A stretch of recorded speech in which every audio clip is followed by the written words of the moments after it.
Hello friends, welcome back to the James Lawrence Allcott channel. What can I say about that game? No, seriously, what can I say about that game? Liverpool or Chelsea, who was at home? I'm so drowsy. And I think it's because I just watched that game of football. Oh my word. Don't worry, I've got an idea of what to talk about. We will talk about two teams. There's going to be a lot of C's in this one.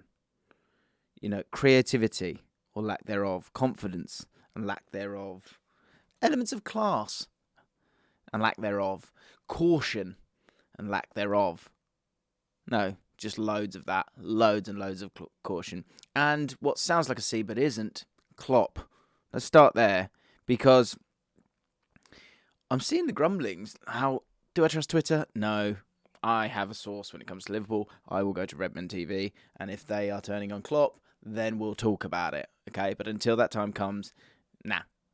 I'm not buying Twitter accounts going, Klopp doesn't know what he's doing. What is Klopp struggling for answers? Yes, I think I would give that to him. What's interesting is that when it comes to these games and the amount of changes that he made, let's have a look at that. The amount of changes that he made, 6 changes. I was sort of like, is this a message? Is this just purely rotation? Is it a little bit of both? I was guided on that and saw his pre-match interview, and he said that some people need a rest.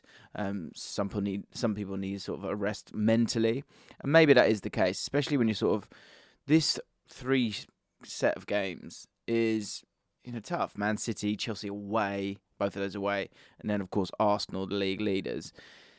This is possibly the one that you make the changes on, but this is also this is Liverpool and this is Klopp, and this is Mohamed Salah. I think a lot was learnt there, and actually sometimes you'll find out a little bit more when those players are out of the team as opposed to when they're sort of in there and struggling. I don't hate Joe Gomez as a sort of defensive fullback, but I'd like to see a bit more variation from Liverpool. There's a back 3 there, isn't there? Am I missing something? If you need to give Robertson a bit of a break on that other side, and I know you've got all these forwards now, so you want to use them, but you could have played Joe Gomez, Joel Matip, Ibrahim Konate, and then played Trent with no defensive responsibility at all, and it would have really, really helped you. And the thing that Chelsea did have is that they had players that could take players out of the game, and that's why their XG was far, far higher than Liverpool. Look, they're at home. You're always feeling a bit more confident, a bit more competent, more C's there when you're playing at home.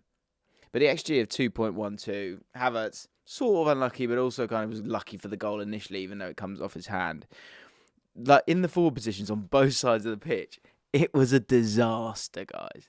It was so bad. There was just real struggle everywhere. The lack of confidence in both of these teams, lack of true belief in the bulk of their players was amazing.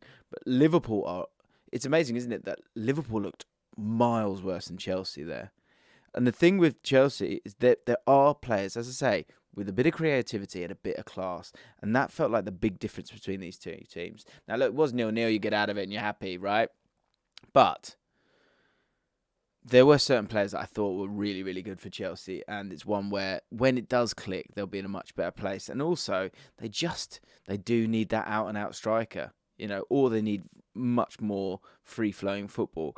I thought there was a couple of players for Chelsea who were absolutely fantastic. A couple of players that I've kind of gone on record and said they shouldn't have gone and bought, but actually, in these games, they have looked like they've had real class. One was certainly Enzo Fernandez, who is just a bit of a Rolls Royce when it comes to his role in the team. Let's have a look at the average positions, best way of doing it. He was just all over the game, just constantly an option, but constantly, as I say, taking players out of the game with their passes and zipping it into João Felix.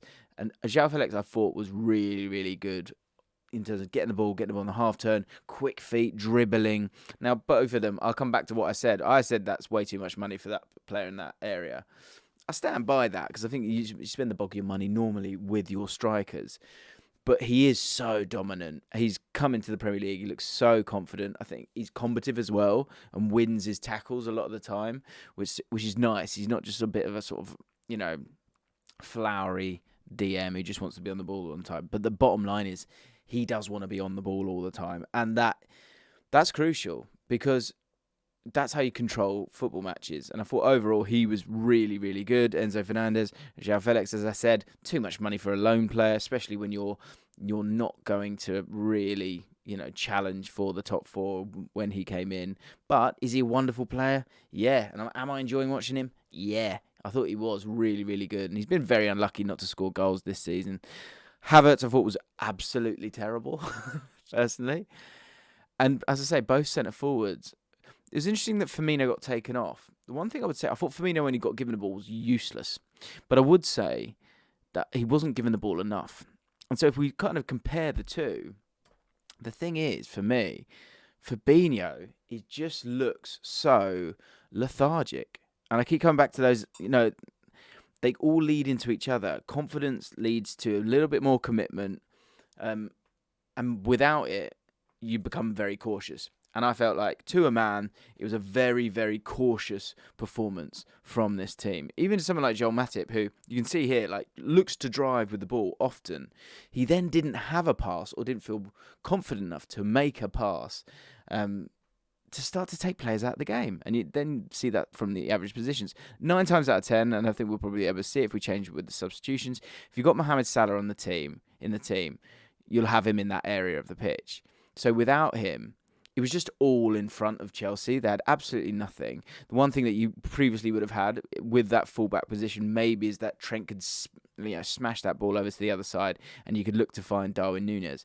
But Joe Gomez hasn't got that ball in his locker. So the game ends up being played on this right-hand side, but in front of Chelsea. So it was very, very easy for Chelsea to sort of walk through the game. They kept Jota on and played him in that area.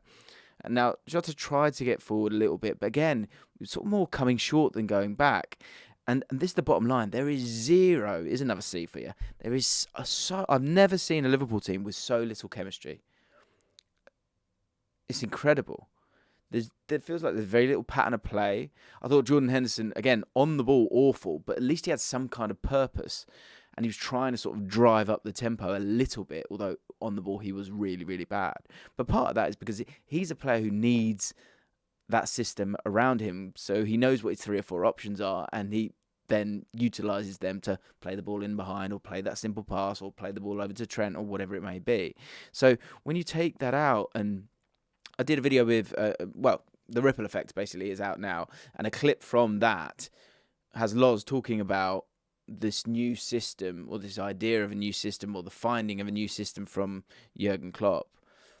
I'm struggling to see the chemistry in the side right now, massively so. And I think people are going to hammer Trent as much as you want. I think you need to, in terms of finding this new system, again, I come back to this idea of a 3 because, again, you've not got the personnel there, but Trent at what he does is world class. And not having him in on these games is quite possibly because you were worried about the pacing behind and you wanted someone with just an out-and-out defender's mindset in Joe Gomez. But I'm just confused here by Klopp. Is he a little bit annoyed? Is he a little bit angry? Was he just trying to safeguard because he doesn't want to lose all 3 games? Was he happy with the draw? That doesn't feel like Jurgen Klopp. Chelsea, as I said, had that little bit more class about them. I think it's going to click. There's another one for you. Bloody hell. I think it will click for them in time. You can see how dangerous they could be if they had an out-and-out, proper, dirty striker. I think they're a very, very interesting proposition. Imagine this team with Ivan Toney in the side.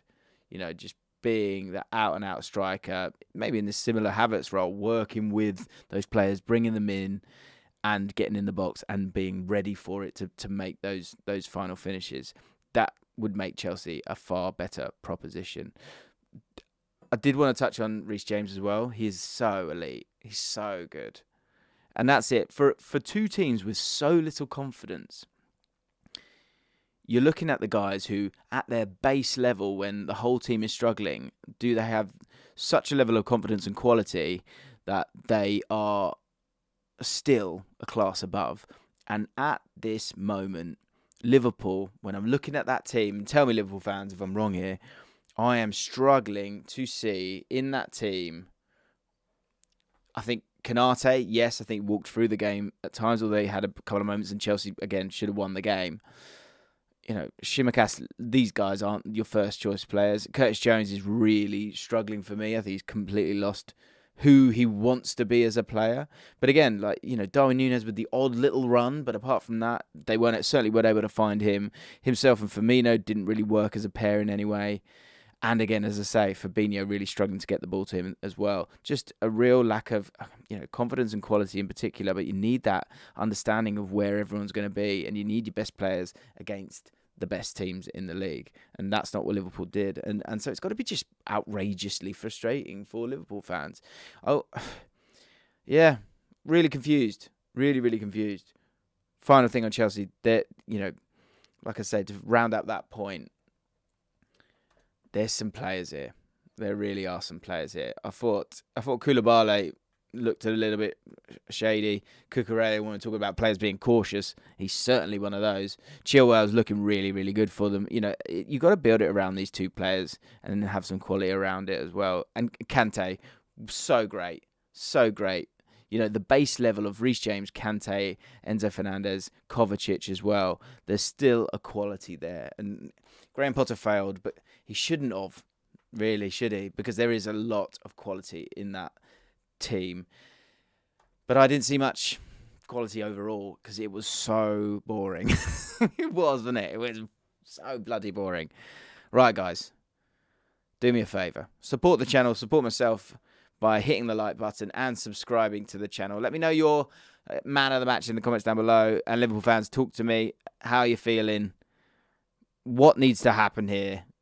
It feels systematic to me, and it feels like you need something that's going to sort of really rejuvenate your best and most creative players. And I'm not seeing that right now. I think you've got a lot of soldiers here, but not many of those kind of guys who go, I'll do it. Salah alone, and Salah obviously didn't even start this game. Odd. I'll see you next time.